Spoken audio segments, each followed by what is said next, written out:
Welcome to I dream. నేను మీ విజిత. మన సంస్కృతి కార్యక్రమానికి స్వాగతం.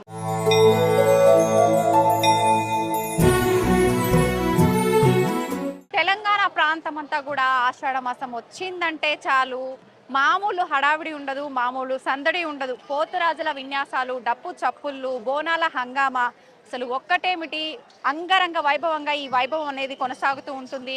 మొదటగా అమ్మవారికి గోల్కొండ బోనం సమర్పిస్తారు. ఈరోజు అమ్మవారికి మొదటగా బంగారు బోనం, తొలి బోనం అనేది గోల్కొండ అమ్మవారికి సమర్పించడం జరిగింది. ఇప్పుడు ఆ వేడుకనంతా కూడా మనందరం కల్లారా చూసేద్దాం. అసలు బోనాల విశిష్టత, పోతురాజుల విన్యాసాలు, వాళ్ళందరితో కూడా మాట్లాడి మనం మరిన్ని విషయాలు తెలుసుకుందాం. ఇంకెందుకు ఆలస్యం, పదండి. మా కోసం వచ్చితివమ్మా, మము సల్లగా చూసితివమ్మా, శివుని ముద్దు బిడ్డ నీ భక్తితో వెలుగుతుంది తెలంగాణ గడ్డ.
నమస్తే అమ్మా, మనకు ఆషాఢ మాసం మొదలైంది అనగానే మన భాగ్యనగరంలో హడావిడి స్టార్ట్ అయిపోతుంది. ఆల్రెడీ స్టార్ట్ అయిపోయింది కూడా. అమ్మ చెప్పండి, అసలు బోనం విశిష్టత ఏంటి? బోనం మనకు అసలు ఎప్పటి నుంచి మొదలు పెట్టారు చేయటం అనేది? ముఖ్యంగా మేము విన్నాము బంగారు బోనం మన దగ్గర మీరే అమ్మవారికి సమర్పిస్తారు ఎత్తుకొని వెళ్ళి అని చెప్పి. దాని గురించి అంతా తెలియజేయడమా? ముందుగా యావత్ తెలంగాణ ప్రజలందరికీ ఆషాఢ మాసం బోనాల పండుగ శుభాకాంక్షలు. ఆషాఢ మాసం మొదలైంది. తొలి బోనం అమ్మవారికి ఉమ్మడి దేవాలయం కమిటీ తరపు నుంచి బంగారు పాత్రలో సప్త బోనాలు సమర్పిస్తాము. ఇవాళ వచ్చేసి తొలి బోనం గోల్కొండ శ్రీ జగదాంబిక అమ్మవారికి సమర్పిస్తున్నాము. ఇది ఒక బంగారు పాత్రలో అమ్మవారికి బోనం సమర్పించడం అంటే చాలా అదృష్టం ఉండాలి. అయితే మేము ఇది ఫస్ట్ 2019లో గాజుల అంజయ్య గారు ఒక సంకల్పం తీసుకొని అమ్మవారికి బంగారు బోనం అనేది తయారు చేయించి వాళ్ళు చేయడం జరిగింది.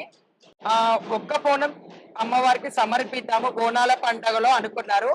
అమ్మవారు ఎంత శక్తివంతురాలంటే తను 7 బోనాలు చేయించుకుంది.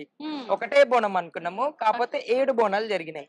ఫస్ట్ బోనం వచ్చేసి గోల్కొండ జగదాంబిక అమ్మవారికి, అలాగే రెండో బోనం వచ్చేసి మన బల్కంపేట రేణుకెళ్ళమ్మ తల్లికి, మూడో బోనం వచ్చేసి ఉజ్జయిని మహంకాళికి, నాలుగో బోనం వచ్చేసి మన ఆంధ్ర రాష్ట్రంలో బెజవాడలో కనకదుర్గమ్మ తల్లి ఇంద్రకీలాద్రిలో, ఐదవ బోనం వచ్చేసి జూబ్లీల్స్ పెద్దమ్మ తల్లి, ఆరవ బోనం వచ్చేసి చార్మినార్ లో, ఏడవ బోనం వచ్చేసి మన టెంపుల్లో. లాస్ట్ ఆఖరి బోనం మనకు ఇక్కడ సమర్పించిన తర్వాత ఇంకా క్లోజ్ అమ్మా. ఓకే, అయితే మొదటగా మీరు బోనం బంగారు బోనం ఎత్తుకున్నది కూడా మీరేనమ్మా అమ్మవారికి? అమ్మవారికి బంగారు పాత్రలో బోనం ఫస్ట్ నేనే. ఓకే, అయితే ఇది కమిటీ తరఫున చేయించిన బంగారు బోనం అమ్మా? కమిటీ తరపు నుంచి చేయించిన బంగారు బోనమే. చూడండి, బోనాల పండుగ అంటే ఒక మట్టి కుండల నుంచి స్టార్ట్ అయింది. ఇవాళ బంగారు బిందెలు కూడా మన తెలంగాణ రాష్ట్రంలో అతి పెద్ద పండగ ఇది. అమ్మవారి బంగారు పాత్ర కూడా బోనాలు సమర్పించుకుంటున్నారు. ఇది చాలా అదృష్టం మనకి ప్రజలందరికీ. అమ్మవారి ఆశీర్వాదం ప్రతి ఒక్కరికి ఉండాలి. మనస్ఫూర్తిగా నేను ప్రతి సంవత్సరము వర్షాలు బాగా పడి పంటలు బాగా పండాలని చెప్పి మనస్ఫూర్తి కోరుకుంటాను. ఇంకొకటి ఏంటంటే ఈ పిల్ల జల్లకు కూడా ఆరోగ్యం మంచిగా ఉండాలి, అనారోగ్యత సమస్యతో బాధపడకూడదు అని చెప్పి నేను అమ్మవారికి ఫస్ట్ ఆఫ్ ఆల్ కోరుకున్నది కూడా నేను అదే అన్నమాట. నాకు చాలా సంతోషంగా అనిపిస్తుంది, ఇది నేను అదృష్టంగా భావిస్తున్నాను. అమ్మవారు నా చేతితో చేయించుకుంటున్నందుకు నేను చాలా సంతోషిస్తున్నాను.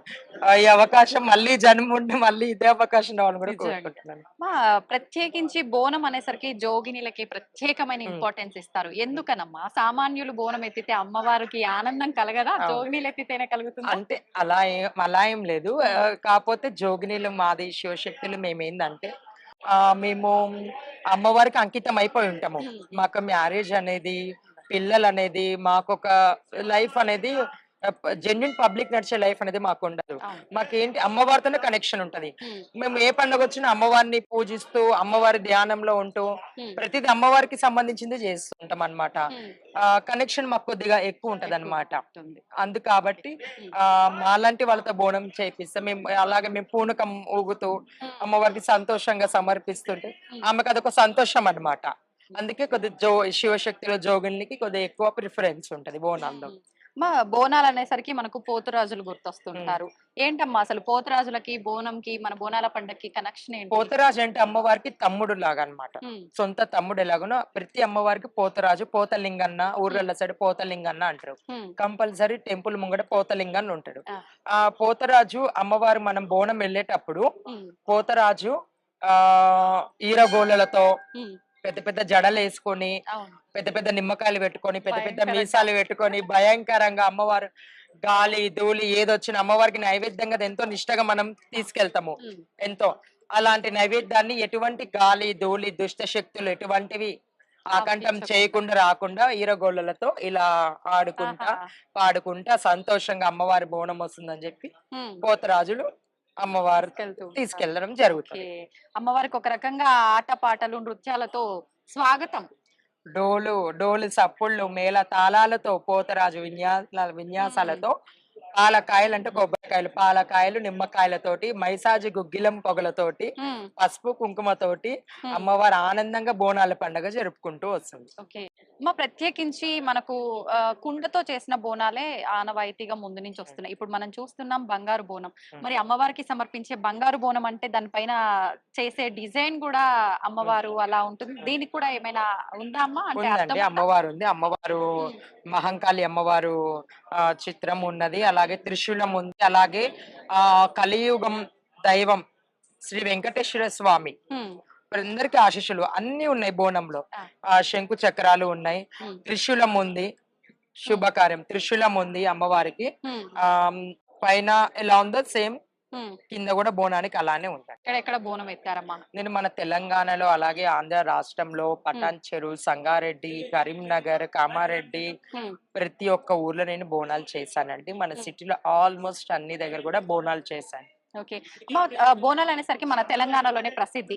చాలా మంది జోగినీలు మన సాంప్రదాయాన్ని వేరే ప్రాంతాలకు కూడా పరిచయం చేయాలని చెప్పి వేరే ప్రాంతాలకు వెళ్ళి బోనాలు ఎత్తుతూ ఉంటారు. అలా మీరు ఎక్కడైనా చేశారా, బోనం ఎత్తారా? అంటే నాకు 2017లో కాలిఫోర్నియా యుఎస్ లో నాకు ఇన్విటేషన్ వచ్చింది. కాకపోతే నాకు వాళ్ళు పంపించిన ఇన్విటేషన్ నాకు ఆ టైం అనుకూలంగా లేకుండా కొద్దిగా లాంగ్ జర్నీ కదా, దాని వల్ల కొద్దిగా ఆగిపోయాను. ఈ సంవత్సరం కూడా వాళ్ళు ట్రై చేస్తున్నారు నన్ను పిలవడానికి. అమ్మవారి దయ ఆశీర్వాదం ఉంటే కంపల్సరీ నేను అవుట్ ఆఫ్ ఊర్ కూడా వెళ్ళి బోనం చేయాలని ఉంది. ఎందుకంటే మన తెలంగాణ సాంప్రదాయం పద్ధతి అక్కడ కూడా వాళ్ళు చేస్తున్నారంటే అది మీరు ఆలోచించండి, మన అమ్మవారిది ఎంత శక్తి ఉందో. అమ్మ, బోనం అనేసరికి ఒక్కొక్క ప్రాంతాన్ని బట్టి ఒక్కో రకంగా అమ్మవారికి నైవేద్యాన్ని సమర్పిస్తూ ఉంటారు. అసలు నిజంగా అమ్మవారికి ఏ నైవేద్యం అయితే ఎక్కుతుంది? అంటే బోనం అంటే భోజనం, అమ్మవారికి మనం ఒక ప్రసాదం పెడుతున్నాము. కొన్ని ప్రాంతాల్లో వాళ్ళకి అనుకూలంగా కొన్ని వాళ్ళకు నచ్చినట్టు ప్రసాదము అంటే కొంతమంది పరవన్నం పెడతారు, కొంతమంది పచ్చన్నం పెడతారు, కొంతమంది తెల్లన్నం పెడతారు, కొంతమంది కోయగూర, అలాగే బూరెలు పెడతారు, పూరీలు పెడతారు, పచ్చి పులుసు, పెరుగు పైన సలవ, బెల్లం పానకము, అలా ఎవరికి తోచినట్టు వాళ్ళ ఆనవాయితీగా వాళ్ళ అత్త మామలు వాళ్ళ తల్లిగారు ఎలా చేసుకుంటూ వస్తున్నారు అలా ఆనవాయితీగా పెట్టుకొస్తున్నాం. మేమైతే తెల్లన్నము అమ్మవారికి, కోయగూర, పచ్చి పులుసు, పెరుగు, బెల్లము కంపల్సరీ 5 నైవేద్యాలు అమ్మవారికి మేము సమర్పిస్తాం, బంగారు బోనంలో సమర్పిస్తాం. ఓకే. మా అమ్మవారికి బోనం సమర్పించడంతో పాటు సారే కళ్ళు శాఖ కూడా పోస్తూ ఉంటారు. ఇది ఎందుకు వచ్చిందమ్మా సాంప్రదాయం? అంటే కళ్ళు శాఖ ఈ మందు శాఖ ఎందుకు పోస్తున్నాం అంటే మనకు కొన్ని డిసీజెస్ అప్పట్లో ఏంటంటే డిసీజెస్ ఎక్కువ వస్తుంటాయి. ఇది ఆషాఢ మాసంలో తొలకరి పంట, తొలకరి వానలో చిన్న చిన్న ఇన్సెక్ట్స్ అవన్నీ వస్తుంటాయి కదా, కాబట్టి ఆ కళ్ళు శాఖ అనేది అమ్మవారికి భూమి మీద మనం శాఖ పెడుతూ ఉంటాం కదా, ఆ ఇన్సెక్ట్స్ అనేవి డై అయిపోతాయి అన్నమాట. అలాంటి రాకుండా కాబట్టి ఒక సైంటిఫికెట్ కూడా ఉంది, ఇలా కూడా ఉంది. మన ధర్మానికి సైన్స్ కి కనెక్షన్ ఉంది అన్నమాట. చూడండి పెద్దవాళ్ళు ఎంత ఆలోచన, అమ్మవారు కూడా ఎంత ఆలోచన ఉంది. అలానే మా పెద్దవాళ్ళు అయితే నాకు అలానే చెప్పారు, నేను అలానే చెప్తున్నాను. ఆ కనెక్షన్ ఉందన్నమాట. అమ్మ ఎన్నో సంవత్సరాలుగా మన ఆనవాయితీ మట్టి కుండతో బోనం. మీరైతే మట్టి కుండతో బోనాన్ని ఎక్స్పీరియన్స్ చేశారు, బంగారు బోనాన్ని ఎక్స్పీరియన్స్ చేశారు. రెండిటి మధ్య అంటే మీకు సంతోషంతో పాటు ఆ తేడా ఏమైనా తెలిసిందా? లేదండి, నాకు రెండు ఈక్వలే. నేను మట్టి కుండలో చేసిన, బంగారు బోనంలో చేసిన రెండు ఈక్వలే. కాకపోతే కొద్దిగా సంతోషాన్ని బంగారు బోనం, బంగారు పాత్ర అనేసి కొద్దిగా హ్యాపీనెస్ నాకు రెండు ఈక్వల్. అమ్మవారికి మనం అమ్మవారికి ఎందులో బోనం సమర్పించిన సంతోషంగా స్వీకరిస్తుంది అమ్మవారు. నిజంగా మామూలుగా కొంతమంది బోనం తీసుకెళ్లేటప్పుడు తొక్కిసలాట అట్లా అయినప్పుడు కొంతమంది బోనాలు అనుకోకుండా కింద పడిపోవడం జరుగుతూ ఉంటుందమ్మా చాలా వరకు. అలా జరగగానే ఏదో అపశకునం జరగబోతుందని చెప్పి భయపడుతుంటారు. నిజంగా అలాంటిది ఏమైనా జరిగే అపశకనం అలాంటిది ఏం లేదు. కాకపోతే ఈ మధ్య మన తెలంగాణలో ఎక్కువ చాలా బోనాలు వెళ్తున్నాయి, చాలా సంతోషము. కాకపోతే పబ్లిక్ ఏంటంటే నూకులాట, తోసుకులాట చేయకూడదు. ఎందుకంటే బోనాలు ఎంతో నిష్టగా మనం పొద్దున అమ్మవారు అంత బరువు ఎత్తుకొని వస్తుంటాం కాబట్టి పబ్లిక్ కూడా సహకరించాలి. కొద్దిగా పుష్ చేసిన బోనాలు పడితే మనకి అది మంచిగా అనిపేది అనమాట. ఏదో తప్పు మనం చేసామా అందుకే పడ్డది అనుకుంటారు, కానీ అలాంటిది ఏం లేదు. అక్కడ బోనం ఒకళ్ళు కింద పడగానే అది భూదేవికి సమర్పించండి. భూదేవి కూడా ఒక తల్లి, ఒక అమ్మవారే. అలాంటిది ఏం సందేహపడవద్దు ఎవరైనా సరే. అలాంటిది జరగకూడదు అని చెప్పి నేను మనస్ఫూర్తి కోరుకుంటున్నా. మనం ఇంట్లో ఫుడ్ వండుకునేటప్పుడే ఎన్నో జాగ్రత్తలు పాటిస్తూ ఉంటాం. మరి అమ్మవారికి వండుతున్నాము బోనం సమర్పించడానికి అని అంటే ఖచ్చితంగా నియమాలు పాటించాలి. ఎటువంటి నియమాలు పాటించాల్సి ఉంటుంది అంటే అమ్మవారికి మా నియమం అయితే మేము తొలి బోనం చేసేటప్పుడు మా శివశక్తుల జోగులు తడిబట్ట స్నానం చేసి మూతికి మౌత్ కి క్లాత్ కట్టుకొని మాట్లాడకుండా మా గురువు గారు అలానే మాకు బోనం చేపించారు. ఇప్పుడు కూడా అలానే బోనం చేసుకుంటూనే వస్తున్నాము. బోనం పూజించేటప్పుడైనా గానీ, నైవేద్యం పెట్టేటప్పుడైనా గానీ మనం కంపల్సరీ మాట్లాడకూడదు. మనకు టంగ్ బై స్లిప్ అయి మాట్లాడినా కానీ క్లాత్ కట్టుకొని కంపల్సరీ బోనం అనేది అమ్మవారికి పెట్టాలి. ఎందుకంటే తుంపిల్ అనేవి మన నోట్లో చిన్న చిన్న ఉంటే పడకూడదు అనమాట అమ్మవారికి. ఎందుకంటే అమ్మవారికి ఎంగిలి కాకూడదు. ఒకనాడు రేణుకెళ్ళమ్మ తల్లిది బోనం ఎంగిలి అయినందుకు ఎన్నో కష్టాలు పడ్డది. అందుకని మనం కూడా తుంపిళ్ళు పడకుండా బోనం నిష్టగా నియమయంగా చేసుకోవాలి. అమ్మ ఈ బోనాల ఘట్టం అంతా ముగిసిన తర్వాత ఆఖరిన రంగం అని చెప్పి చెప్తుంటారు భవిష్యవాణి. ఏంటమ్మా అసలు ఈ ఆచారం ఎప్పటి నుంచి వచ్చింది? రంగం అంటే చూడండి, అమ్మవారికి బోనాలు ఎట్లయితే శివశక్తులు తీసుకుని అమ్మవారికి వెళ్తున్నారో అలాగే రంగం భవిష్యవాణి వాళ్ళది కూడా ఒక పరివార్ అనేది ఉంది. పరివార్ అంటే ఒక కుటుంబం అన్నమాట.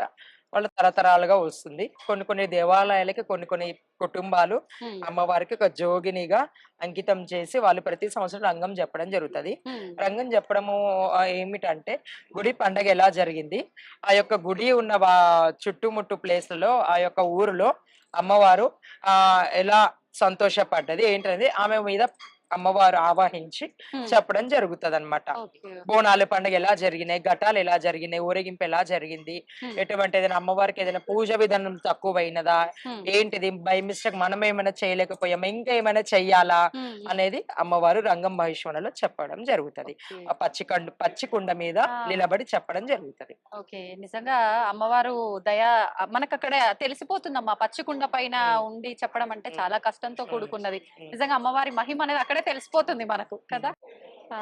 బోనాల పండుగ గురించి మా అందరికి చాలా చక్కగా తెలియజేశారు. నిజంగా నార్మల్ పర్సన్స్ తో చెప్పేదానికి జోగినిల మాటలతో వినేదానికి నిజంగా చాలా తేడా ఉంటుంది. అమ్మ ఒక్కసారి మా ప్రేక్షకులకి ఏం చెప్పదలుచుకున్నారు మీరు బోనాల విశిష్టత గురించి అయితే ఏంటి, ఇంకేదైనా? తెలంగాణ ప్రజలందరికీ మరొకసారి ఆషాఢ మాసం బోనాల పండుగ శుభాకాంక్షలు. ప్రతి ఒక్క ఇంటి నుంచి అమ్మవారికి బోనం సమర్పించండి. అమ్మవారి ఆశీస్సులు మీకు ఎల్లప్పుడూ ఉంటాయని చెప్పి నేను మనస్ఫూర్తిగా కోరుకుంటున్నాను. ప్రతి పిల్ల జల్లకి ఆ తల్లి దీవెనలు అని చెప్పి మనస్ఫూర్తి కోరుకుంటున్నాను. మీకు కూడా మా తరఫు నుంచి ప్రేక్షకులందరి తరఫు నుంచి బోనాల పండుగ శుభాకాంక్షలమ్మా. ధన్యవాదాలు.